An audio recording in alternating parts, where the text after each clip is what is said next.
Racing. Richard Petty takes the lead as they dive into the first turn. Buddy Baker holds second. Dave Pearson is third after a clean, safe start. On the backstretch, full speed ahead. Petty in command as they streak for the third turn, one of the toughest in all racing. Handling is as important as horsepower on this track. Coming off the fourth turn, Buddy Baker drops down to challenge for the lead.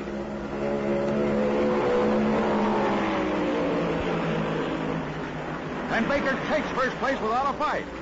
It's a 500-mile race, and Petty knows he can't win it on the second lap. The Darlington Raceway is 1 3/8 miles of slippery asphalt.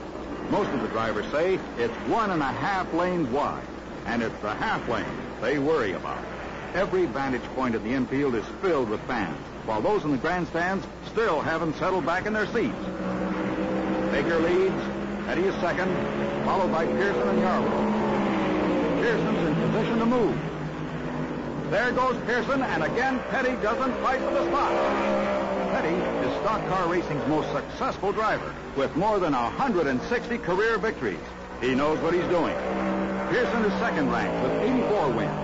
Both Pearson and Petty have earned more than $1 million behind the wheel of a stock car. Buddy Baker, the leader, is one of racing's hard luck chargers. He has the skill, the courage, and one Southern 500 victory. But there's a lot of wrecked and broken machinery in his record book. Only Pearson tries to keep Baker honest. Petty is third, followed by Yarborough, Bobby Allison, and Darrell Waltrip.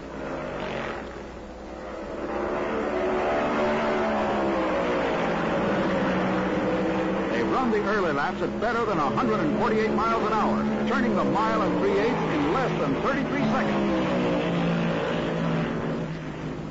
The car's out of control in the backstretch.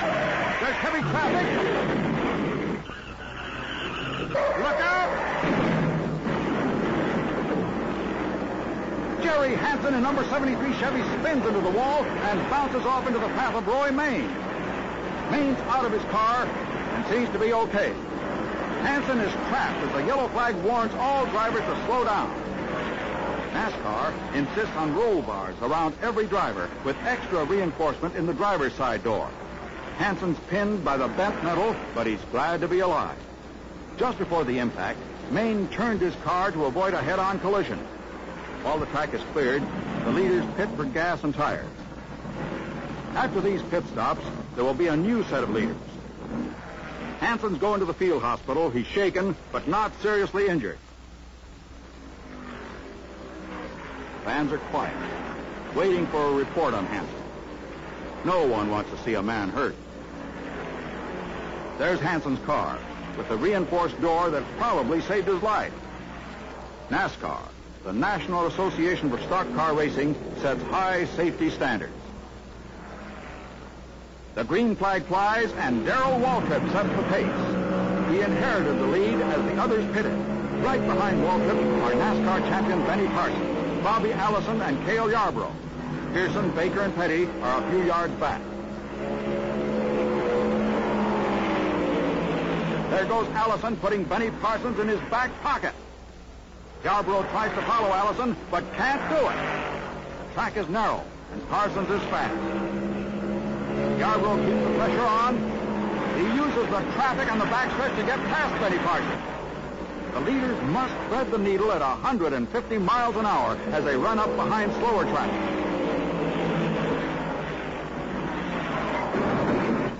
Richard Petty slams the wall. Petty was trying to pass a slower car when he was pinched against the guardrail.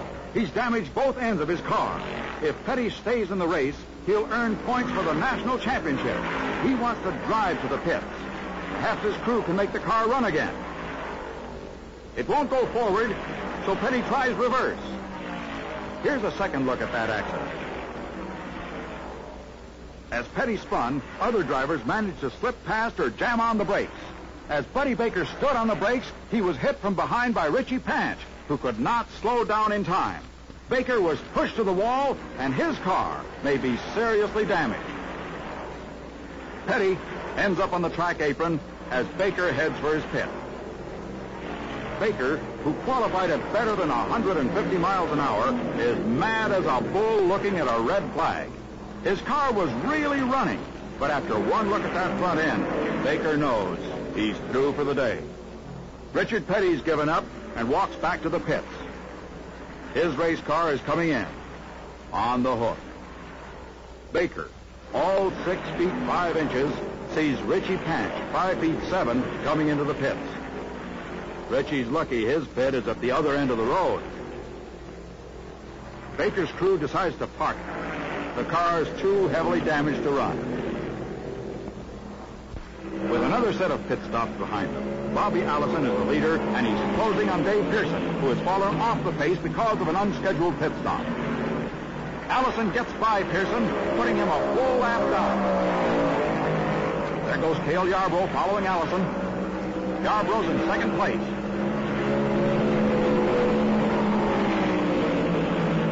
Allison, the leader, and Yarborough right behind him are both battling for a third Southern 500 victory. Only 2 other men, both retired, have won this race 3 times. They're flying down the backstretch, passing Richie Panch with Bobby Allison in number 1 spot. Oh, a car's in trouble right in front of Allison. Allison hits Panch and the wall.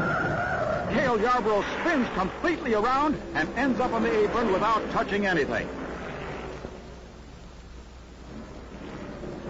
All 3 cars are able to keep moving. These racing stock cars are built like bank vaults. The yellow flag slows the field. Allison keeps running, although his front end is badly damaged. Another look might explain what happened. As the leaders reached the 3rd turn, an engine blew in Bob Burcham's car. Panch was low on the track between Allison and Yarborough. Allison came down out of the high groove, hit Panch, and rebounded against the guardrail. Yarborough, in number 11, spun in a full circle, but didn't touch anything. It was a wild 140-mile-an-hour spin for Yarborough, but his car's not damaged.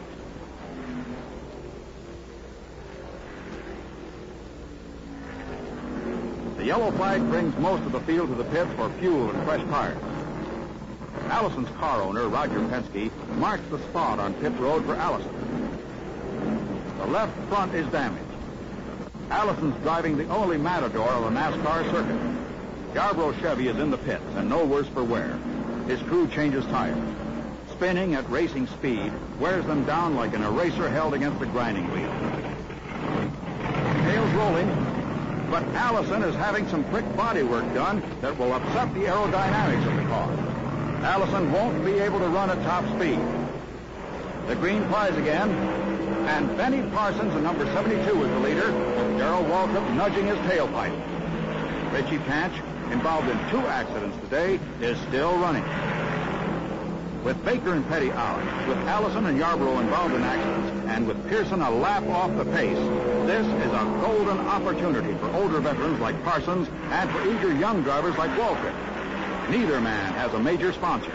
You can't win unless you have money, and you can't get sponsorship unless you win. Racing's a tough way to earn a living. First place today will pay $25,000. That will buy a lot of racing parts.